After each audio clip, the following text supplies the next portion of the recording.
तो एहतशाम साहब, इसको ओवरकम कैसे किया जाएगा इस सारी सिचुएशन पे? देखिए, जहाँ आप ना पॉलिटिकल इंस्टेबिलिटी की बात है, वो ज़ाहिर है इकोनॉमिक और सियासी गैर यकीनी की सूरत हाल जब ख़त्म होगी तो उस तरफ जाएंगे। देखिए, ज़्यादा परेशान कुन बात यह है कि इस वक्त इतने बुरे तरीके से हम जकड़े गए हैं कि हमें इतनी सख्त शराइत का सामना है कि हमें फॉल बैक करने के लिए हमारे पास कुछ भी नहीं है। लिहाजा ये तो अब फोरगॉन कंक्लूजन है आमना कि ये 1.1 बिलियन के अगले महीने डॉलर की किस्त देने के बाद हमने 5 से 8 बिलियन डॉलर में जाना है। इस पैसे की इतनी अहमियत नहीं है जितनी IMF के प्रोग्राम में जाने की है। वो कहते हैं ना, clean bill of health to the economy, वो IMF देगा। World bank, Asian development bank, bilateral credit, वो आएंगे सामने। अदरवाइज मुझे बताएं ना, जो ये हमने 27 बिलियन डॉलर मौजूदा माली साल में पे करना है, अगले साल में 71 बिलियन, 3 सालों में 71 बिलियन डॉलर पे करना, वो कैसे आएगा? देखिए, स्टेट बैंक की रिपोर्ट में आपको बता रहा था, वो कह रहे हैं कि 1952 के बाद अब सूरत हाल ऐसी है कि इससे पहले ऐसी महंगाई नहीं आई थी और बजट का खजाना इतने बुरे हालात में नहीं था। और फिर वो ये कह रहे हैं कि जी इस सारी सूरत हाल से निपटने के लिए हमें 7% ग्रोथ रेट चाहिए। और वो कह रहे हैं हम ना कि ये 2054 में जाके हमें मौजूदा हालात को ओवरकम करेंगे तो 7% ग्रोथ रेट बनेगा और फिर हम 20 लाख सालाना जॉब पैदा करेंगे। तो मुझे बताएं, ये 2057 तक किसने जीना है? तो ये सब चीजें बता रही हैं कि ऑल इज नॉट वेल। ये हमें बड़े सख्त तरीन फैसले करने पड़ेंगे और ये जो याशी के मामलात ये खत्म करने पड़ेंगे। सख्त तरीन फैसलों का मतलब ये होता है कि कुर्बानी का बकरा आखिर में अवाम होते हैं, उनके मुंह से निवाला छीना जाए, उनके घर के बजट को तहस नहस कर दिया जाए, उनको बर्बाद कर दिया जाए और आपके अशराफिया जो है वो ऐश करती रहे, मज़े करती रहे, उसके इक़्तिदार में, उसकी ताकत में कोई कमी ना आए। के साथ लगारी साहब, ये अशराफिया हमारा 17 बिलियन डॉलर की जो है ना सालाना मराहत लेता है। ये बहुत कम है। मैं वही अर्ज कर रहा हूँ कि जो हमें जितना पैसा चाहिए इतने तो वो जो है अपना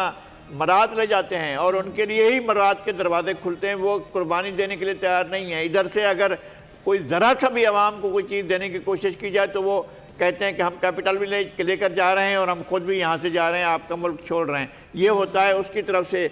और अब तक जितनी भी कोई चीज़ लगी हुई है, एक तो कौमी एहसास हमने बर्बाद कर दिया इंटेंशनली। ये हमने स्टील मिल को जानबूझकर बर्बाद किया, हमने रेलवे को जानबूझकर बर्बाद किया, हमने PIA को जानबूझकर बर्बाद किया और हमारी हुकूमतों ने मिलकर बर्बाद किया। अगर ये चीज़ें बर्बाद नहीं होती हैं और डिलीवर कर रही थी और ये इन हुकूमतों के आने से पहले ये किस तरह से रेलवे भी चल रही थी और रेलवे के प्रॉफिट भी कर रही थी, PIA प्रॉफिट कर रही थी, आप स्टील मिल आपका प्रॉफिट में जा सकता था, जा रहा था।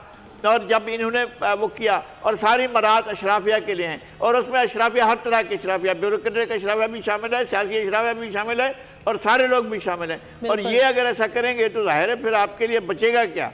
आप अशराफिया को देते जाए, आवाम के लिए यह है कि आप उनको भून डालें, उनको कच्चा चबा जाए, उनके बच्चों को मार डालें, वो उनका और तो कोई चीज़ नहीं है। आप बस क्या करेंगे? बड़े मुश्किल हालात होंगे। जी जुल्फ़िकार साहब, मेरे ख्याल में मैं रिपीट नहीं करना चाहता, तमाम पैनलिस्ट ने अपनी राय दे दी उन चीज़ों पर। मैं सिर्फ उनके इस चीज़ पे, देखें सबसे पहले जो भी यही वजह है कि पीपल्स पार्टी भी उसमें शामिल नहीं होना चाहती। वो भी शायद उसको कोशिश कर रही है कि जो मुश्किल हालात में जो फैसले करेंगे सब उनके गले में डाल दें, क्योंकि बहुत बुरा वक्त आने वाला है। जो महंगाई, बिजली गैस महंगाई कर दी उन्होंने केयर टेकर गवर्नमेंट में, उसको लेके आगे चलना है और सब कहना है कि केयर टेकर गवर्नमेंट ने किया, लेकिन आगे भी मामलात इस तरह से ठीक नहीं होने जा रहे हैं।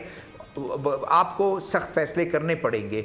अब उसमें सबसे पहले ये है कि अपने अशराफिया, जिस तरह ये बता रहे हैं कि 17 बिलियन जो है वो अशराफिया जो है वो लेती है, मराहत लेती है, अपने अखराजात को कम करना पड़ेगा। ये आपने लोगों को बताना पड़ेगा कि हम सदर के, प्रेसिडेंसी के, प्राइम मिनिस्टर हाउस के, गवर्नर हाउसेस के, CM हाउस के खर्चे कम कर रहे हैं। खर्चे आपको कम करने पड़ेंगे आपके, जो उस तरह से वो आप एक जेस्चर लोगों को बताएंगे कि हम जो है उसे अगर आप कम करेंगे और चीज़ों को इसी तरह मिनिस्टरों की ट्रैवलिंग कम करनी पड़ेगी, मिनिस्टरों के अखराजात कम करना पड़ेगा, फिर जाकर हम मामला को बेहतर तरीके से चला सकेंगे। जिस तरह से अब IMF के हवाले से जो प्रोग्राम है उसको हासिल करने के लिए 25 अरब डॉलर देनी पड़ेगी, वो अदायगियाँ होंगी तो फिर हम IMF प्रोग्राम हासिल कर सकेंगे। इसके साथ ही आज के प्रोग्राम का नाजरीन वक्त खत्म हुआ चाहता है। मैं तमाम पैनलिस्ट का शुक्रिया अदा करती हूँ। कल आपकी खिदमत में हाजिर होंगे। अल्लाह हाफिज। सब्सक्राइब करें और बेल दबाएं ताकि कोई खबर रह न जाए।